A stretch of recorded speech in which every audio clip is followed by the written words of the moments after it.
میری والدہ میرے منہ سے فرحان کے لیے یہ سب کچھ سن کے کہنے لگیں، بدتمیزی کی بھی کوئی حد ہوتی ہے۔ میں نے کہا میں آپ سے سیدھے طریقے سے انکار کر رہی ہوں، مجھے نہیں کرنی اس سے شادی، اور اگر آپ نے انکار نہ کیا تو میں خود جا کے انکار کر دوں گی۔ وہ سمجھتا کیا ہے خود کو؟ اس نے کبھی خود کو آئینے میں دیکھا ہے؟ پہلے خود کو آئینے میں دیکھے پھر مجھ سے شادی کی بات کرے۔ میری والدہ کہنے لگی کیا برائی ہے اس کے اندر، پہلے مجھے یہ بتاؤ۔ وہ کافی غصے میں تھی۔ میں نے کہا آپ نے اسے دیکھا نہیں ہے کیا؟ عجیب بے ڈھنگا سا لڑکا ہے، بلکہ لڑکا کیا 2 بچوں کا باپ زیادہ لگتا ہے۔ میری ماں کہنے لگی زبان کو لگام دو، تم کون سی حسن کی ملکہ ہو؟ اماں کی بات پہ تو میں تب کے رہ گئی۔ اپنی بیٹی میں 900 نقص نظر آتے تھے، اور وہ اچھا خاصا دکھنے والا آدمی انہیں لڑکا لگ رہا تھا۔ میں سوچ چکی تھی کہ چھت پہ جا کے اس کی ایسی بے عزتی کروں گی کہ یاد کرے گا۔ میں اپنے کمرے میں آ گئی، اپنے کپڑے تبدیل کیے اور اپنا سر پکڑ کے بیٹھ گئی۔ میں سوچ چکی تھی کہ ارمان سے میں خود ہی بات کر لوں گی اور یہ لکا چھپی کا کھیل بند کر دوں گی۔ میری ماں کو تو میرے لیے ہر ایرا غیرا رشتہ منظور ہے، لیکن میں یہ سب برداشت نہیں کروں گی۔ اپنے سارے کام نمٹا کے میں چھت پہ چلی گئی۔ آج بھی وہ چھت پہ موجود تھا، بڑے مزے سے منڈیر کے پاس کھڑا چائے کی چسکیاں بھر رہا تھا، اور وہ بھی سڑ سڑ کر کے۔ اور مجھے اس طرح کی چیزیں بہت اریٹیٹ کرتی تھیں، بلکہ سمجھ لیں کہ مجھے سخت چڑ تھی ایسے لوگوں سے جو چائے کو سڑ کی آواز سے پیتے تھے۔ میں اس کے پاس گئی، میں نے کہا یہ کیا بدتمیزی کی ہے تم نے؟ وہ دائیں بائیں دیکھنے لگا، پھر کہنے لگا میں نے کیا کیا ہے؟ میں تو بڑے مزے سے اپنی چھت پہ کھڑا چائے پی رہا ہوں، اور میرے خیال سے اپنی چھت پہ چائے پینا بدتمیزی نہیں کہلاتا۔ میں نے کہا زیادہ ننھے منھے مت بنو، تمہاری ہمت کیسے ہوئی میرے لیے رشتہ مانگنے کی؟ وہ کہنے لگا کیوں؟ تم کوئی انوکھی مخلوق ہو، کہیں چڑیل تو نہیں ہو؟ کیا تمہارے لیے رشتہ مانگنا بڑی ہمت کا کام ہے؟ تمہیں پتہ تو ہے کہ انسان ہو تم، اور میرے خیال سے جہاں بیری ہوتی ہے پتھر وہاں گرتے ہیں۔ میں نے کہا اپنے پتھر نہ کسی اور جگہ پہ سنبھال کے پھینکو، سمجھے نا؟ تم نے کبھی خود کو غور کیا ہے؟ ایک دم باگڑ بلے لگتے ہو۔ میری اس بات پہ اس نے حیرت سے آنکھیں پھاڑ کے مجھے دیکھا، کہنے لگا ہیں باگڑ بلا میں؟ اس نے اپنی جانب انگلی کا اشارہ کر کے پوچھا۔ میں نے کہا ہاں، تم اپنے آپ کو کہیں کا ہیرو مت سمجھو، سمجھے نا؟ کسی اینگل سے تم ہیرو کی طرح نہیں لگتے، اور جس سے میں شادی کروں گی نا اسے دنیا دیکھے گی۔ وہ کہنے لگا تم کسی ایکٹر سے شادی کرنا چاہتی ہو؟ ویسے مجھے نہیں لگتا کہ کوئی ایکٹر اس معمولی سے محلے میں تمہارے لیے رشتہ لے کے آئے گا، ان کا اپنا ایک الگ ماحول ہوتا ہے، اور پھر تم اتنی حسین مہاجبین بھی نہیں ہو، بس عام سی لڑکی ہو، اور ایسی عام سی لڑکیوں کے لیے مجھ جیسے باگڑ بلے ہی ٹھیک رہتے ہیں، جوڑی اچھی لگتی ہے۔ میں نے اسے غصے سے دیکھا اور انگلی اٹھا کے اسے تنبیہ کی، فرحان اپنی اماں کو دوبارہ میرے گھر بھیجا تو یاد رکھنا مجھ سے برا کوئی نہیں ہوگا۔ ویسے بھی میں کسی اور سے محبت کرتی ہوں، اور وہ مجھ سے محبت کرتا ہے۔ میری بات سن کے پل بھر کے لیے اس کی رنگت اڑی تھی، پھر مجھے غور سے دیکھنے لگا، کہنے لگا تو پھر کہو اس سے تمہارے لیے رشتہ مانگے۔ دیکھو بھائی، میرے نزدیک محبت کرنے کا ایک ہی اصول ہے، اور وہ ہے نکاح۔ اگر کوئی اچھا لگتا ہے تو فوراً سے پہلے رشتہ مانگ لو، اگر کوئی اور تمہیں پسند کرتا ہے تو کس بات کا انتظار کر رہا ہے؟ رشتہ ابھی تک کیوں نہیں مانگا؟ میں نے کہا وہ بھی مانگ لے گا، تم بس اس بات کو آگے نہیں بڑھاؤ گے۔ میں تم جیسے باگڑ بلے سے شادی نہیں کروں گی۔ میری بات پہ اس نے اپنے کندھے اچکائے، کہنے لگا تمہیں بھی انکار کا حق حاصل ہے، تم انکار کر دو، مجھے کوئی اعتراض نہیں۔ یہ کہہ کے وہ نیچے جا چکا تھا۔ اب وقت آ گیا تھا کہ میں ارمان سے صاف بات کرتی کہ وہ میرے لیے رشتہ لے کے آئے۔ دوسرے دن جب میں بینک گئی، ارمان نیچے کہیں نہیں تھا، شاید وہ اوپر کے پورشن میں تھا۔ میں اپنی کیشیئر کی سیٹ پہ جا کے بیٹھ گئی۔ لنچ ٹائم میں جب میں اوپر کی سیڑھیاں چڑھ رہی تھی تو وہ ہاتھ میں کچھ فائلز پکڑ کے نیچے اتر رہا تھا۔ میں نے سوچا موقع اچھا ہے، سیڑھیاں چھوٹی تھیں۔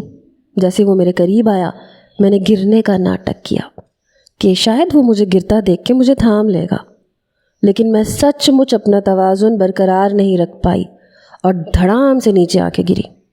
میری آنکھوں کے سامنے تو تارے ناچنے لگے۔ سر پہ بہت زور کی چوٹ لگی تھی۔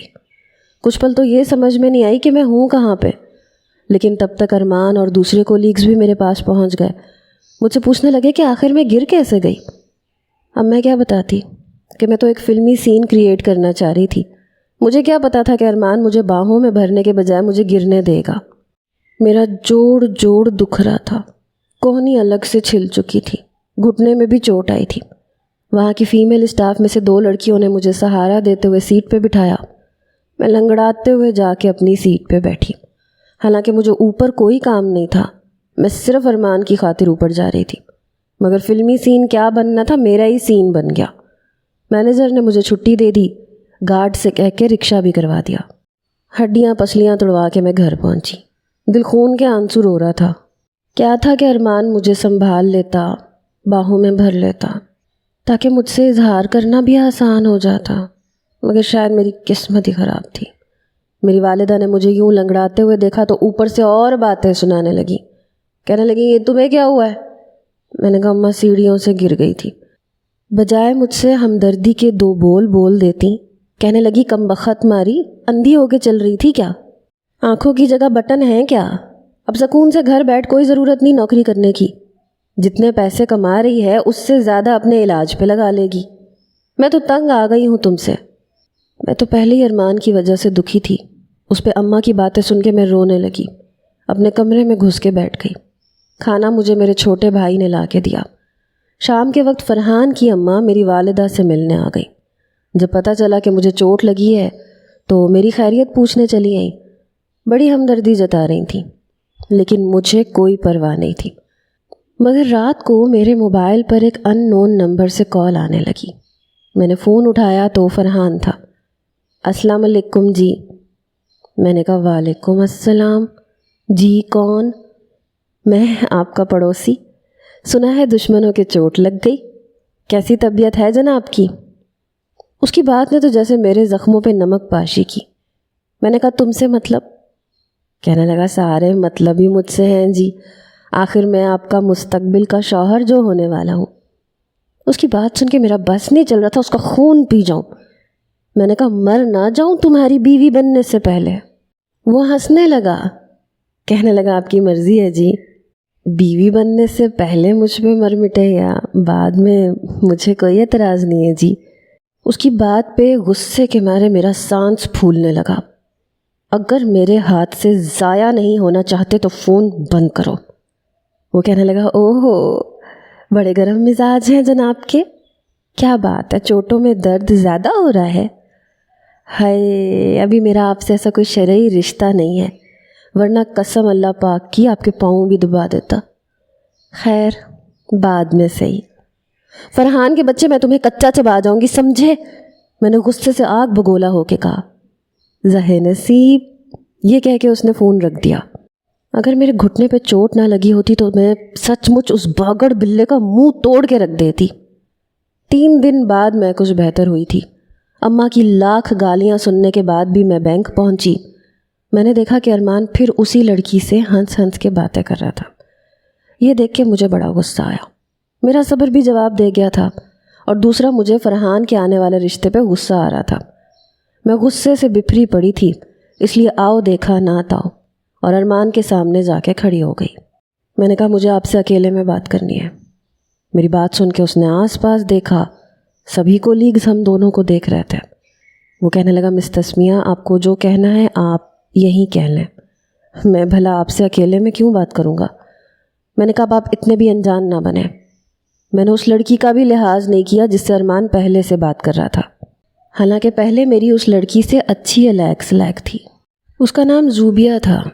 ہم دونوں ہی بس سے جاتی تھیں اور ایک ہی اسٹاپ سے بس پکڑتی تھیں، لیکن جب سے میں نے اسے ارمان سے فری ہوتے دیکھا تھا میں نے اس سے بات چیت تک چھوڑ دی تھی۔ ارمان میری بات پہ نافہمی کا اظہار کرنے لگا، کہنے لگا میں سمجھا نہیں مس تسمیہ۔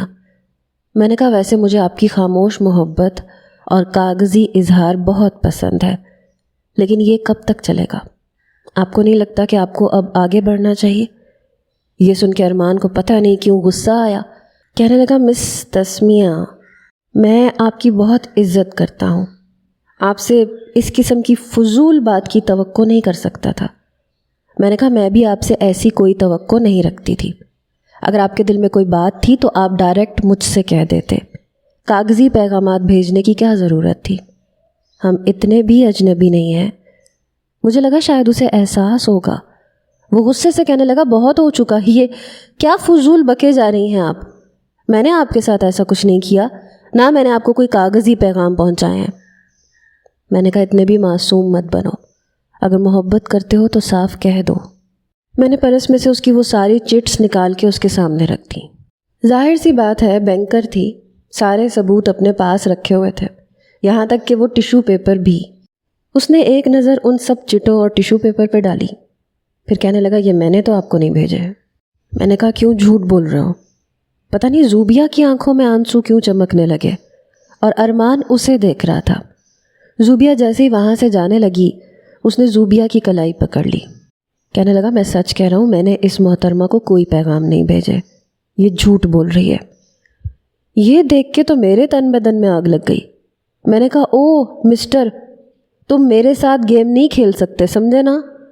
ہماری بحث بڑھ گئی، یہاں تک کہ سارا اسٹاف ہمیں دیکھ رہا تھا. میں نے کہا تم نے مجھ سے جھوٹی محبت کا ڈرامہ رچایا، تو رچایا کیسے؟ کیونکہ میں تو بہت آگے نکل چکی تھی اور وہ مجھ سے ظلم کر رہا تھا.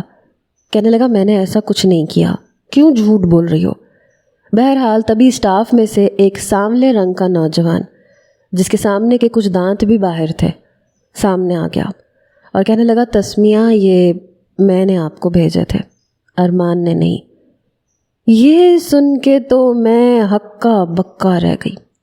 زوبیہ وہاں سے جا چکی تھی اور میں اس نوجوان کو دیکھ کے غصے سے آگ بگولا ہوئی تھی. میں نے اس کا گریبان پکڑ لیا. میں نے کہا تم ہوتے کون ہو؟ کبھی خود کو آئینے میں دیکھا ہے؟ مجھے ایسے محبت بھرے پیغام دینے والے تم ہوتے کون ہو؟ میرا لہجہ بہت بلند تھا. مینیجر بھی وہاں پہ آ گیا. بہرحال میں نوکری پہ لات مار کے باہر آ گئی. اپنے بس اسٹاپ پہ جا کے کھڑی ہو گئی جہاں پہلے سے زوبیہ کھڑی آنسو صاف کر رہی تھی. مجھے دیکھ کے اس نے اپنا رخ بدل لیا، میں نے بھی رخ بدل لیا. عین اسی وقت بارش شروع ہو گئی. پل بھر میں ہم لوگ بھیگ چکے تھے اور بس ابھی تک نہیں آئی تھی. تبھی ارمان کی موٹر سائیکل بس اسٹاپ پہ کھڑی ہوئی. مجھے لگا شاید اسے اپنی غلطی کا احساس ہو گیا ہو، شاید وہ مجھ سے ایکسکیوز کرے گا. لیکن اس نے مجھے بس ایک نظر غصے سے دیکھا، پھر زوبیہ سے کہنے لگا بائک پہ بیٹھو، میں تمہیں گھر ڈراپ کر دیتا ہوں. اور وہ بھی اس کے ساتھ بیٹھ گئی. میرے بس میں نہیں تھا کہ اپنے ساتھ کیا نہ کر گزروں. کتنے دنوں سے میں الو بن رہی تھی، ارمان کے ساتھ اپنے خوابوں کی دنیا میں کہاں تک پہنچ گئی تھی. میری آنکھوں سے آنسو بہہ رہے تھے. وہ تو شکر ہے بارش نے عزت رکھ لی تھی، ورنہ میں یوں سب کے سامنے روتے ہوئے سب کو اپنے اوپر شک میں مبتلا نہیں کرنا چاہتی تھی. کچھ دیر بعد فرحان کی موٹر سائیکل میرے سامنے کھڑی ہوئی. کہنے لگا تسمیہ جی بارش بہت تیز ہے اور بس شاید دیر سے پہنچے گی، سڑکوں پہ پانی بھی بھر گیا ہے، آپ کہیں تو میں آپ کو باحفاظت گھر چھوڑ سکتا ہوں. پتہ نہیں کیوں لیکن میں اس کے پیچھے بیٹھ گئی. اس کے پیچھے بیٹھی میں آنسو بہانے لگی. ایک دو بار اس نے پلٹ کے دیکھا بھی لیکن مجھ سے پوچھا کچھ نہیں. ایسا پہلی بار ہوا تھا کہ میرے آنسوؤں پہ میرا اختیار نہیں تھا. پچھلے 6 ماہ سے میں نے ارمان کے خواب آنکھوں میں سجائے تھے جن کی کرچیاں مجھے بری طرح سے چبھ رہی تھیں. گھر کے باہر اس نے موٹر سائیکل روکی، میں اس کی بائک سے اتری. میں نے کہا بہت شکریہ. یہ کہہ کے میں نے اپنے آنسو صاف کیے اور دروازہ کھٹکھٹا دیا. میری والدہ نے دروازہ کھولا. میں سیدھا اندر آ کر اپنے کمرے میں چلی گئی. میں نے نہا کے کپڑے تبدیل کیے، اپنا کمرہ بند کیا اور خوب روئی، یہاں تک کہ میں نے رات کا کھانا بنایا نہ کھایا. میری والدہ کافی بار میرے کمرے میں آئیں تو میں نے سر درد کا بہانہ بنا دیا. لیکن اگلے روز جب میں باہر آئی تو میری والدہ کہنے لگیں آج تم نے بینک نہیں جانا؟ میں نے کہا نہیں، نوکری چھوڑ دی میں نے. میری متورم آنکھوں کو دیکھ کے میری والدہ وجہ پوچھنے لگی. میں نے کہا سر میں درد ہے، شاید اس لیے. میں نے ناشتہ بنایا، میں بہت چپ سی تھی. میری والدہ کہنے لگی دیکھو بیٹا میں زبردستی کی قائل نہیں ہوں، لیکن مجھے ذاتی طور پہ فرحان بہت پسند ہے، اچھا شریف لڑکا ہے، لیکن پھر بھی تم اپنی رائے مجھے بتا سکتی ہو. میں نے کہا آپ کو پسند ہے تو ٹھیک ہے، مجھے کوئی اعتراض نہیں ہے. میں ویسے بھی دکھی بیٹھی ہوئی تھی اس لیے زیادہ سوچنے سمجھنے کی کوشش نہیں کی. دل ٹوٹا تھا اور بہت زور سے ٹوٹا تھا، تکلیف بھی بہت ہو رہی تھی۔ میرے خوابوں کے شہزادے نے مجھے بری طرح سے ریجیکٹ کیا تھا۔ میں چھت پہ بھی نہیں جا رہی تھی۔ ایک بار فرحان کا فون بھی آیا تھا، کہنے لگا آپ سے یہ پوچھنا تھا کہ کیا سچ میں آپ نے رشتہ اپنی رضامندی سے قبول کیا ہے؟ میں نے کہا میں نے اپنی ماں پہ فیصلہ چھوڑ دیا ہے، انہیں میرے لیے جو بہتر لگتا ہے ٹھیک ہے، مجھے کوئی اعتراض نہیں ہے۔ وہ شاید اور بھی بہت کچھ پوچھنا چاہتا تھا، لیکن میں نے فون بند کر دیا۔ میری شادی کی تیاریاں شروع ہو گئی تھیں۔ میری والدہ جب مجھ سے کہتی کہ ساتھ چلو تو میں بہانے بنا دیتی۔ بہرحال شادی کا دن بھی قریب آ گیا۔ مہندی کی رسم ویسے بھی سادگی سے ہی کی گئی تھی۔ ان کی والدہ اور اس کے چند رشتہ دار ہی آئے تھے، وہ بھی لاہور سے۔ چپ چاپ میں رسم میں حنا پہ بیٹھ گئی۔ اگلے دن کا فنکشن میرے والد نے قریبی ایک ہال میں منعقد کیا تھا۔ دلہن بنی میری والدہ نے پہلی بار میری نظر اتاری تھی، میری تعریف کی تھی، لیکن میرے چہرے پہ مسکراہٹ بھی نہیں تھی، کیونکہ میں نے اپنی آنکھوں میں سالار سکندر اور جہان سکندر جیسے لڑکوں کو بسا رکھا تھا، اور فرحان اس کے بالکل برعکس تھا۔ بہرحال میں ہال کے برائڈل روم میں جا کے بیٹھ گئی۔ کچھ ہی دیر میں بارات بھی آ گئی، لیکن میرے دل میں کوئی جذبہ نہیں تھا، کوئی خوشی نہیں تھی، نہ ہی جذبوں کی کوئی گرمی تھی۔ ایسے لگ رہا تھا سب کچھ سرد سا پڑ چکا ہے۔ مولانا صاحب میرے والد اور میرے ماموں کے ساتھ آئے، ایجاب و قبول کروایا، پھر نکاح بھی ہو گیا۔ میری دوستوں نے ہی مجھے فرحان کے برابر میں بٹھایا، لیکن میں نے ایک بار بھی اسے دیکھنے کی کوشش نہیں کی، کیونکہ وہ ارمان جیسا نہیں تھا۔ آپ اسے موٹا نہیں کہہ سکتے، لیکن اسمارٹ بھی نہیں کہا جا سکتا تھا، کچھ بھری جسامت کا تھا۔ رخصتی کے وقت میں اپنی ماں کے ساتھ لگ کے بہت روئی تھی، میری ماں بھی رو رہی تھیں۔ پھر میرا ہاتھ فرحان کے ہاتھ میں پکڑا دیا۔ 10ویں جماعت سے دیکھے گئے ان خوابوں کا نتیجہ دیکھ کے مجھے بہت رونا آ رہا تھا، اور میں رو بھی رہی تھی۔ میری ساس نے مجھے فرحان کے کمرے میں بٹھا دیا، لیکن میرے آنسو ہی نہیں رک رہے تھے۔ ایسے لگ رہا تھا جیسے زندگی کا مقصد بالکل ختم ہو چکا ہے۔ کچھ دیر بعد میرے کمرے کا دروازہ کھلا تو دل بڑی زور زور سے دھڑکنے لگا۔ فرحان اندر آ چکے تھے۔ کمرے کا دروازہ بند ہوا، کنڈی لگائی۔ مجھے لگا جیسے کسی نے میرا دل مٹھی میں لے کے مسل دیا ہو۔ وہ چپ چاپ میرے سامنے بیٹھ گیا۔ میں نظریں جھکائے بیٹھی تھی، جانتی تھی کہ مجھے ہی دیکھ رہا ہے۔ ہاتھ میں پکڑے ٹیشو پیپر سے میں اپنے آنسو صاف کر رہی تھی۔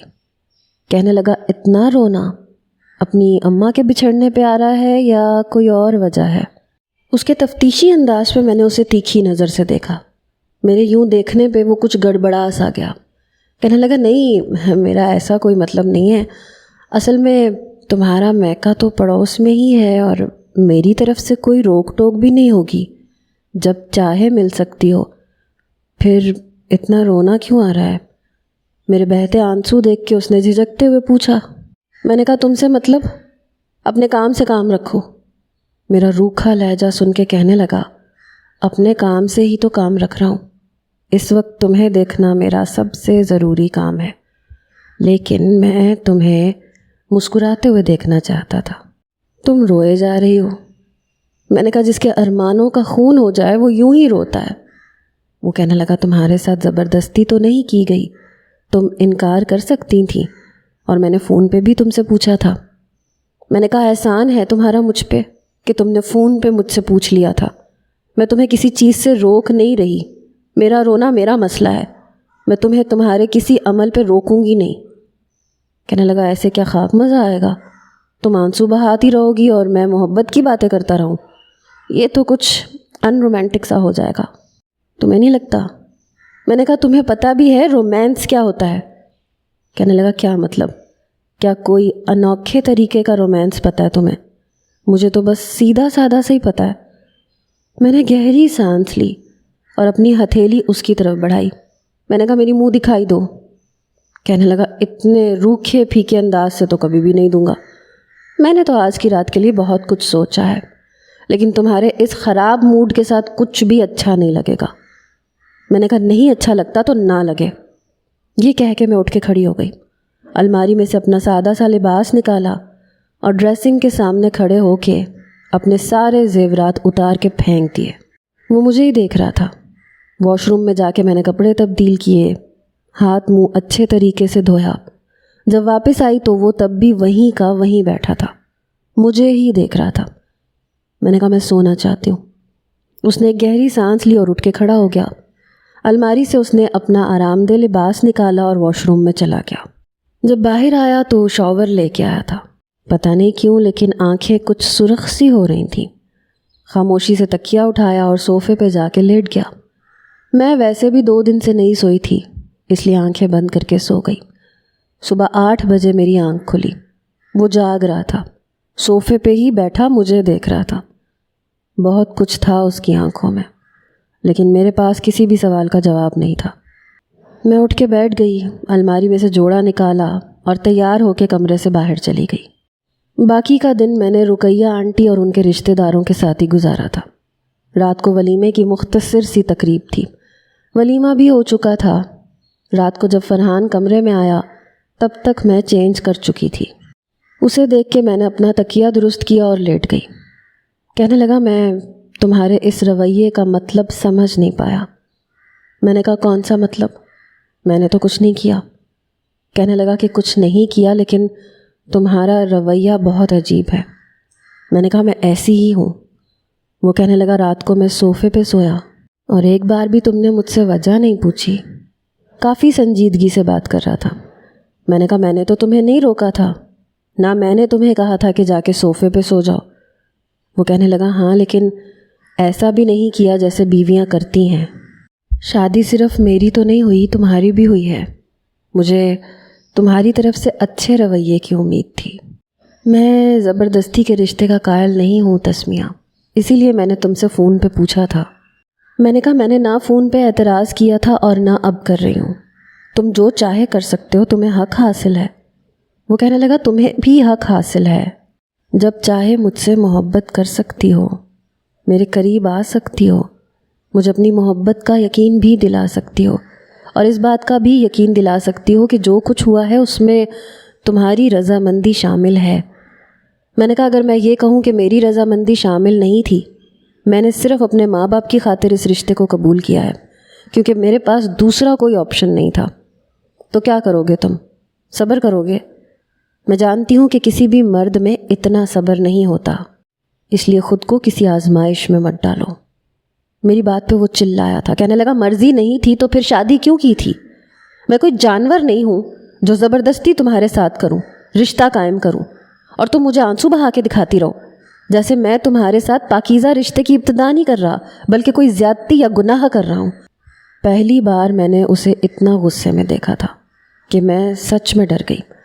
وہ کہنے لگا تمہاری زندگی میں اگر کوئی اور تھا تو تم اسی سے شادی کرتی، مجھے اپنا کے میرے سر پہ احسان کرنے کی ضرورت نہیں تھی۔ میں نے کہا کوئی نہیں تھا میری زندگی میں۔ کہنے لگا جھوٹ مت بولو، جس دن میں بارش میں تمہیں لے کے آیا تھا تم رو رہی تھیں اور ایک نوجوان کو بار بار دیکھ رہی تھیں۔ میں تبھی سمجھ گیا تھا، اسی لیے میں نے اپنی والدہ کو منع کیا تھا، لیکن پھر پتہ چلا کہ تمہارے گھر والوں کی طرف سے رضامندی کا سندیسہ آ چکا ہے۔ میں نے اسی لیے تمہیں فون کیا تھا، تم سے پوچھا تھا، کیونکہ مرد کبھی بھی یہ برداشت نہیں کر سکتا کہ اس کی بیوی دل میں کسی اور کو بسا کر اس کی سیج سجائے۔ میں بھی ایک عام مرد ہوں، میری بیوی بھی اپنے دل میں کسی اور کو بسا کے میرے قریب آئے تو مجھے کبھی بھی اس پہ محبت اور پیار نہیں آ سکتا۔ کل سے میں تمہارا ایٹیٹیوڈ دیکھ رہا ہوں، تم سے پوچھنے کا پورا حق رکھتا ہوں۔ بتاؤ مجھے کیا بات ہے؟ پہلی بار میں گھبرائی تھی۔ حقیقی زندگی میں اور ناول کی زندگی میں بڑا فرق ہوتا ہے۔ مرد کبھی بھی یہ سب کچھ برداشت نہیں کر سکتے۔ وہ مجھے 1 منٹ نہیں لگاتا اور چھوڑ دیتا۔ میں نے کہا میری زندگی میں کوئی نہیں ہے۔ جس نوجوان کو تم نے دیکھا تھا وہ میری دوست کا منگیتر تھا اور میں اپنی دوست کی کسی بات پہ رو رہی تھی۔ بس مجھے ناولز کے ہیرو لڑکے زیادہ پسند ہیں اور تم ویسے نہیں ہو، اس لیے میرا دل ٹوٹ گیا تھا۔ تھوڑا وقت دو گے تو میں خود کو سنبھال لوں گی۔ میں نے ایک بہانہ بنایا۔ وہ کچھ دیر مجھے دیکھتا رہا، پھر میرے پاس آ کے بیٹھ گیا۔ کہنے لگا تم چاہو تو مجھے بدل سکتی ہو لیکن اپنی محبت سے۔ میں نے کہا کیا واقعی تم میری خاطر اپنے آپ کو چینج کر لو گے؟ کہنے لگا ہاں کر لوں گا، یہ اتنی بڑی بات تو نہیں ہے۔ میں نے بیڈ پہ رکھے اس کے ہاتھ پہ اپنا ہاتھ رکھ دیا۔ اس کے چہرے پہ ایک مسکراہٹ پھیل گئی. گو کہ وہ مجھے اچھا نہیں لگتا تھا، لیکن ظاہر سی بات ہے شادی تو ہو ہی گئی تھی. اپنے ہاتھوں سے اس نے مجھے سونے کا لاکٹ پہنایا جس لاکٹ پہ فرحان لکھا تھا. اس کی محبت بھری سرگوشیاں، اس کی محبت بھرے جملے، اس کی وارفتگی پہ میں نے کوئی احتجاج نہیں کیا تھا، اپنا آپ اس کے حوالے کر دیا. بڑی محبت سے اس نے مجھے اس پاکیزہ رشتے سے روشناس کروایا تھا. صبح میرے اٹھنے سے پہلے میرے سائڈ ٹیبل پہ گلاب کے پھول پڑے تھے. ان کی بھینی بھینی خوشبو سے ہی میری آنکھ کھلی تھی. جب میں اٹھ کے بال سمیٹنے لگی تو میرے پاس آ گیا، میرے ہاتھ پکڑ کے اپنے لبوں سے لگانے لگا. بہت خوش تھا. آفس جانے کے لیے جب اس نے اپنے کپڑے نکالے تو میں نے کہا نہیں یہ شرٹ اچھی نہیں لگے گی. کہنے لگا تو پھر تم نکال دو. اس کے آفس پہن کے جانے کے کپڑے میں نے نکال کے دیے تھے. اس کے بالوں کا اسٹائل بھی میں نے بنایا تھا. پھر میں نے کہا اگر تھوڑے سے اسمارٹ ہو جاؤ تو اور زیادہ پیارے لگو گے. کہنے لگا تم یہ چاہتی ہو تو میں کر لوں گا. اور پھر اس نے ویسے ہی کیا. جیسے ہی آفس سے آتا تھا تو کچھ دیر بعد جم چلا جاتا تھا. 2 گھنٹے بعد واپس آتا تھا پسینے سے شرابور ہو کے. پھر جلدی سے نہا کے کپڑے تبدیل کرتا تھا. کچھ دیر والدہ کے ساتھ بیٹھتا تھا. پھر مجھے موٹر سائیکل پر کہیں نہ کہیں باہر لے جاتا تھا. کبھی آئس کریم کھلا دیتا، کبھی کھانا کھلا دیتا. چند ماہ میں ہی اس کا حلیہ بالکل بدل کے رہ گیا تھا. اسمارٹ ہو کے کافی اچھا لگنے لگا تھا. اور جو چیز اس کی سب سے اچھی تھی وہ تھا اس کا اخلاق. وہ مجھ سے بڑے پیار سے بات کرتا تھا. کبھی میں تھکی ہوئی ہوتی تو اپنے کپڑے خود ہی پریس کر لیتا تھا. میرے ساتھ بھی مدد کروا دیتا تھا.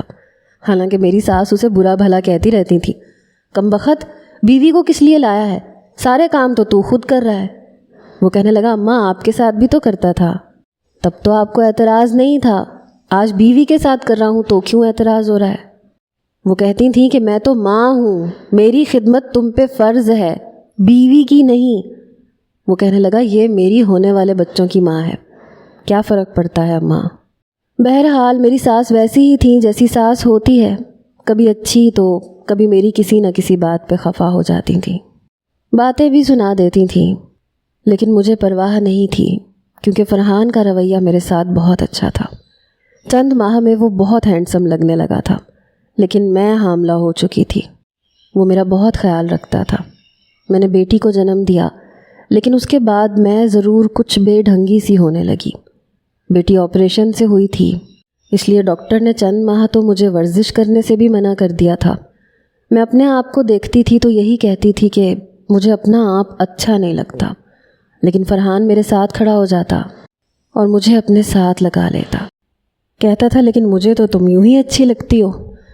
میں نے کہا میں تمہیں یوں اچھی لگتی ہوں اس بے ڈھنگے پن میں.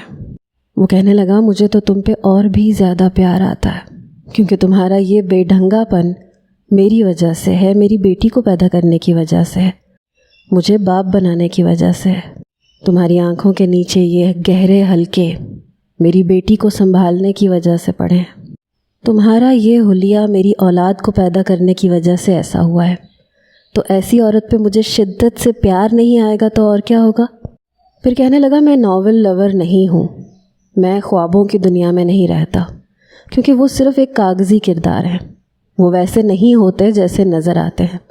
کوئی دیکھنے میں خوبصورت بھی ہو تو کیئرنگ نہیں ہوتا. تمہارا پسندیدہ سالار سکندر، جہان سکندر، ان کو لکھنے والی رائٹر عمیرہ احمد نے بھی کسی سالار سکندر جیسے نوجوان سے شادی تو نہیں کی نا. اس کا شوہر بھی ہم جیسا ہی ہے، عام شکل و صورت کا مالک ہے. وہ ٹھیک ہی کہہ رہا تھا. واقعی ہزاروں لاکھوں لڑکیوں کو سالار سکندر اور جہان سکندر کے خواب دکھانے والی رائٹر نے کسی آفتاب نامی شخص سے ہی شادی کی تھی جو دیکھنے میں معمولی شکل کا ہی نوجوان تھا. پھر پتہ نہیں ہم لڑکیاں کیوں خیالوں کی دنیا میں رہتی ہیں. ویسا ہیرو اسی طرح کا رومانس کرتا ہو ہمیں کیوں پسند آتا ہے. بہرحال وقت گزرنے لگا.